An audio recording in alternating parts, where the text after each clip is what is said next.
जी हाँ बच्चों, पिछले क्लास में हम लोगों ने ओजोन का फॉर्मेशन देखा था। ये ओजोन का फॉर्मेशन शॉर्ट वेवलेंथ रेडिएशन में हो रहा था। ये किसका? यूवी रेज का। ओके, और O3 का डिसोसिएशन जो हो रहा था लॉन्ग वेवलेंथ रेडिएशन में। शॉर्ट वेवलेंथ रेडिएशन में O3 फॉर्मेशन होता था, ओजोन लेयर फॉर्मेशन होता था, और लॉन्ग वेवलेंथ रेडिएशन में O3 का डिसोसिएशन हो रहा था।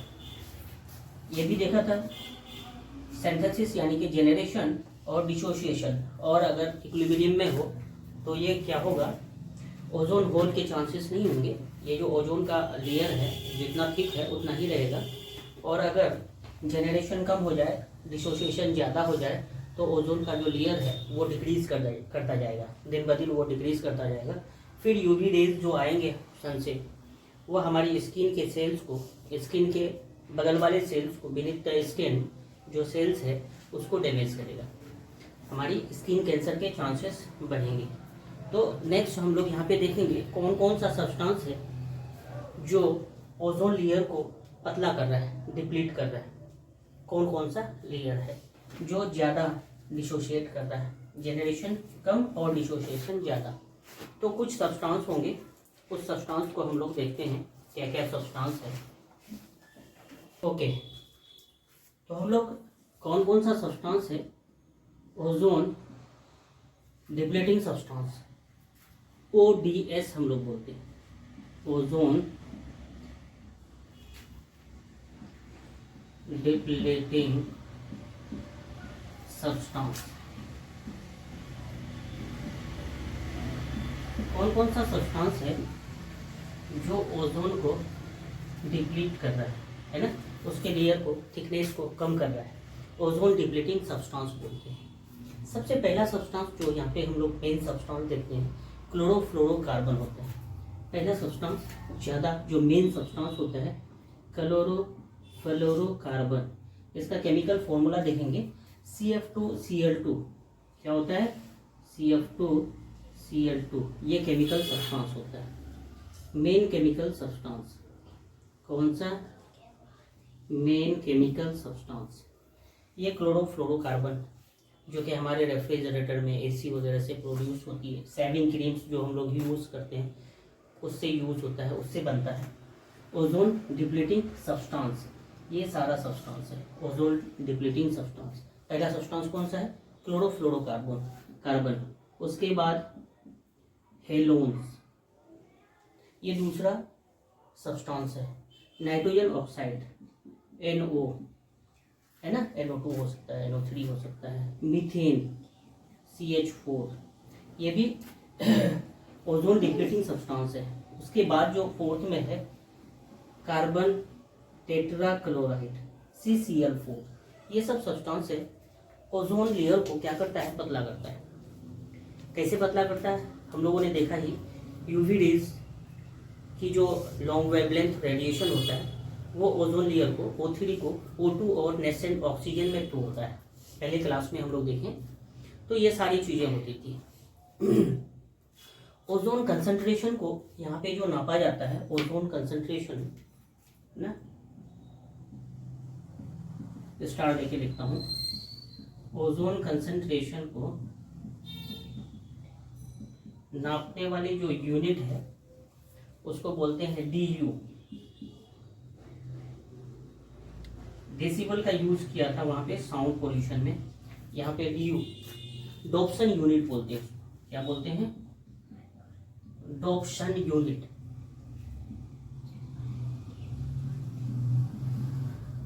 इसका यूनिट क्या है? डॉप्सन है ना, डॉप्सन यूनिट।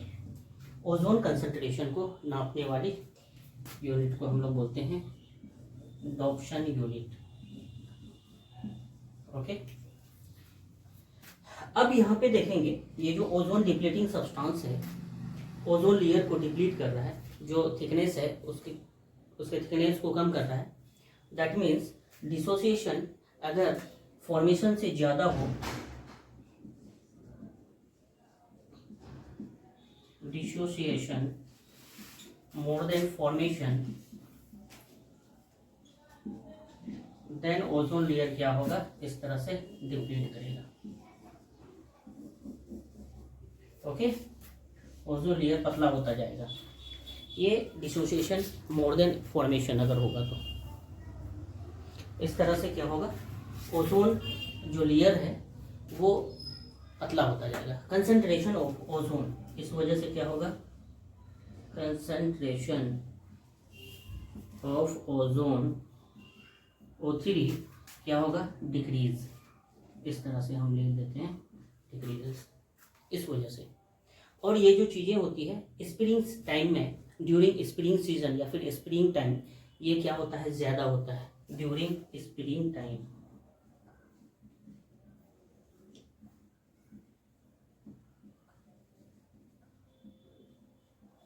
इसको क्या बोला जाता है, ozone hole, called as ozone hole. इसको क्या बोलते हैं, ओजोन होल बोलते हैं। स्प्रिंग सीजन में ओजोन लेयर पतला होता जाता है।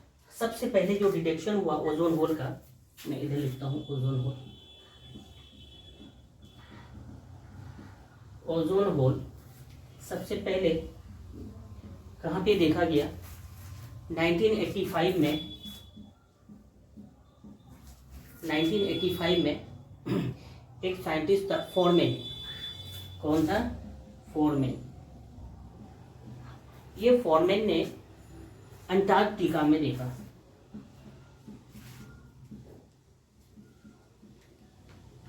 अंटार्कटिका में 1985 में साइंटिस्ट कौन था, फोरमैन। अंटार्कटिका में सबसे पहले ओजोन होल को देखा कि ओजोन की जो लेयर है वहां पे बहुत पतला है। आर्कटिक रीजन में 1990 में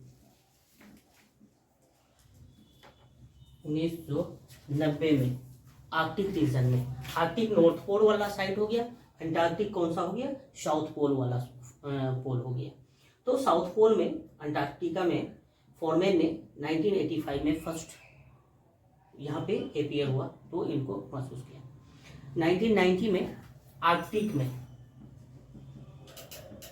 आर्कटिक रीजन में, अंटार्कटिक और आर्कटिक को समझने के लिए यहाँ पे इक्वेटर है और लास्ट वाला जो है ये कौन सा है, आर्कटिक है, पोल वाला रीजन, आर्कटिक रीजन। और ये जो साउथ, ये नॉर्थ में है, ये साउथ में। साउथ में कौन है, Antarctic, Antarctic, Antarctica, Antarctic region. Okay, ozone hole. Ozone hole के बाद हम लोग यहाँ पे देखेंगे ये जो क्लोरोफ्लोरोकार्बन है CF2Cl2 किस तरह से मेन ओजोन डिप्लीटिंग सब्सटेंस है। देखते हैं ये क्लोरोफ्लोरोकार्बन ओजोन के साथ किस तरह से रिएक्ट करता है। क्लोरोफ्लोरोकार्बन में ध्यान देंगे तो ये जो हम लोगों ने केमिकल फॉर्मूला लिखा CF2Cl2, CF2Cl2, ये क्लोरोफ्लोरोकार्बन इस तरह से CF2Cl और नेसेंट Cl में ये इस तरह से टूटता है। देखो नेसेंट Cl में टूटता है chlorofluorocarbon, CF2Cl2 CF2Cl plus Cl में टूटता है। यही Cl जो है यहाँ पे क्या करता है, ओजोन को तोड़ता है। ये Cl O3 के साथ रिएक्ट करता है, O3 के साथ रिएक्ट करके ClO और O2 बना देता है। क्या बना देता है, ClO plus O2, oxygen produce कर दिया, ClO बन गया, O3 O2 में कन्वर्ट हो गया, एक ऑक्सीजन Cl के साथ कंबाइन कर गया। अब यहाँ पे ये जो ClO है ना, फिर ये नेसेंट ऑक्सीजन के साथ, ये ClO नेसेंट ऑक्सीजन के साथ कंबाइन हो जाता है। ये ClO नेसेंट ऑक्सीजन के साथ कंबाइन होके क्या बना देता है, O2 और Cl2 बना देता है, ऑक्सीजन प्लस Cl2 बना देता है। ध्यान से समझना है ना, Cl2 नहीं बल्कि Cl बना देता है ना। ये क्लोरीन को रिमूव कर देता है। अब ये जो नेसेंट क्लोरीन है ना Cl, ये Cl फिर से ये O3 को ब्रेक करता है। ये Cl इस तरह से, ये Cl क्या करता है, ये Cl O3 को ब्रेक करता है ना। CFCl2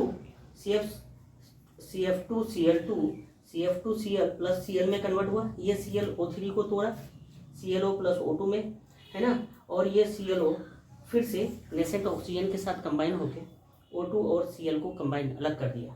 ये Cl फिर से O3 को तोड़ेगा, माने ये चेन रिएक्शन होगा। 1 क्लोरीन एटम ब्रेक करेगा 1 लाख O3 को, ओजोन को, O3 मॉलिक्यूल्स को। समझ में आ रहा है कुछ? ये क्लोरीन मॉलिक्यूल्स इस तरह से चेन रिएक्शन करेगा, चेन रिएक्शन करेगा। ध्यान देंगे, ये जो क्लोरीन है, क्लोरीन, नेसेंट क्लोरीन, ये O3 को चेन रिएक्शन में तोड़ेगा, ClO O2 में टूटेगा, ClO फिर और नेसेंट ऑक्सीजन के साथ कंबाइन करके ऑक्सीजन और क्लोरीन बनाएगा। ऑक्सीजन क्लोरीन, क्लोरीन बनता रहेगा। ये क्लोरीन O3 को बार बार, है ना, तोड़ेगा। दैट मीन्स ओजोन लेयर जो का जो थिकनेस है वो थिकनेस डिक्रीज होता जाएगा, ओजोन होल का फॉर्मेशन हो जाएगा। तो ये क्लोरीन है, chlorine atom, 1 chlorine atom, 1 chlorine atom ये क्या करेगा? ब्रेक करेगा, breaks 1 lakh O3 molecules, 1 lakh, है ना, O3 मॉलिक्यूल्स, 1 लाख मॉलिक्यूल्स को तोड़ेगा इसका। ये और ये जो क्लोरीन है इस तरह से प्रोड्यूस होगा, O3 को तोड़ेगा, ऑक्सीजन ClO और O2 में, ये फिर ClO ऑक्सीजन के साथ कंबाइन होकर O2 और Cl बनाएगा। ये Cl फिर से वो O3 को क्या करेगा? डिप्लीट करेगा। दैट मीन्स ये चैन रिएक्शन होंगे, चैन रिएक्शन होगा, बार बार बार बार ये चीजें होती रहेंगी, चैन रिएक्शन होगा इस तरह से, है ना। 1 क्लोरीन एटम ब्रेक करेगा 1 लाख O3 मॉलिक्यूल्स को। 3 साइंटिस्ट ने सबसे पहले इसके इफेक्ट को बताया, क्लोरीन के इफेक्ट को, है ना। ये क्लोरीन आया कहाँ से? क्लोरोफ्लोरोकार्बन से, CF2Cl2 से आया। तो इस रिगार्ड 3 साइंटिस्ट थे, रोलैंड, एक साइंटिस्ट रोलैंड, है ना, क्रूजेन, तीसरा जो था, तीसरा और एक साइंटिस्ट था मोलिना। इनके इफेक्ट को बताया, क्लोरोफ्लोरोकार्बन में जो क्लोरीन प्रोड्यूस होती है उसके इफेक्ट को बताया। इन तीनों को इस बिहार पे नोबेल प्राइज मिला।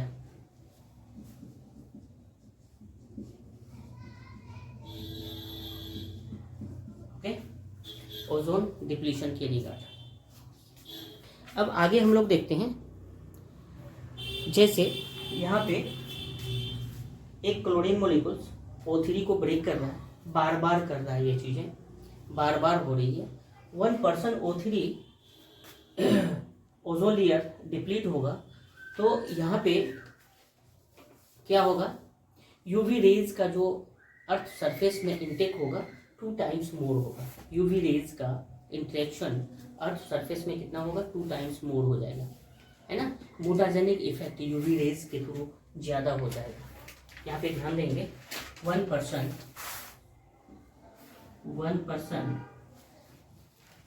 O3 ओजोन लेयर अगर डिप्लीट होंगे, पतला होंगे, 1% ओजोन अगर लेयर पतला होंगे, है ना, घटेगा, तो क्या होगा? यूवी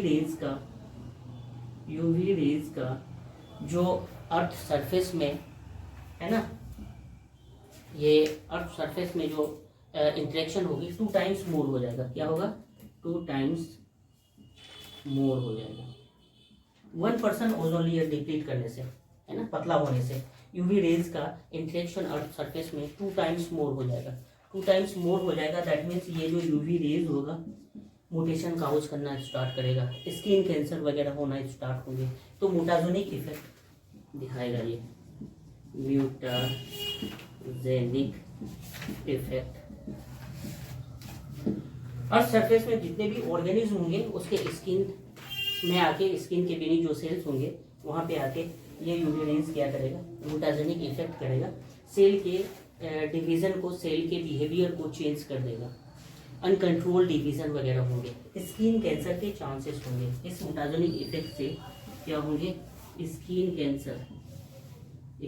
कैंसर के चांसेस बढ़ जाएंगे। स्किन कैंसर होगा, है ना, ब्लाइंडनेस, कैटरेक्ट जिसको बोलते हैं, है ना, स्लो ब्लाइंडनेस बोलते हैं जिसको कैटरेक्ट बोलते हैं। दूसरा इफेक्ट होगा, ये तो पहला इफेक्ट होगा। दूसरा इफेक्ट यहाँ पे होगा स्नो ब्लाइंडनेस।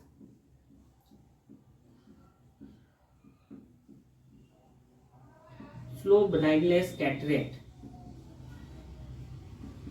ये होगा। तीसरा इफेक्ट यहाँ पे और नजर आता है ना, फोटोसिंथेटिक एक्टिविटी घट जाएंगे।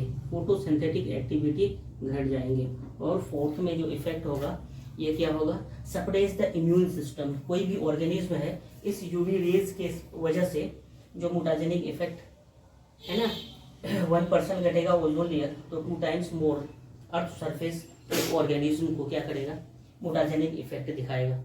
तो यहाँ पे क्या करेगा, हमारी बॉडी में ऑर्गेनिज्म की बॉडी का जो इम्यून सिस्टम है यूवी रेज के वजह से वो भी सप्रेस करेगा। सप्रेस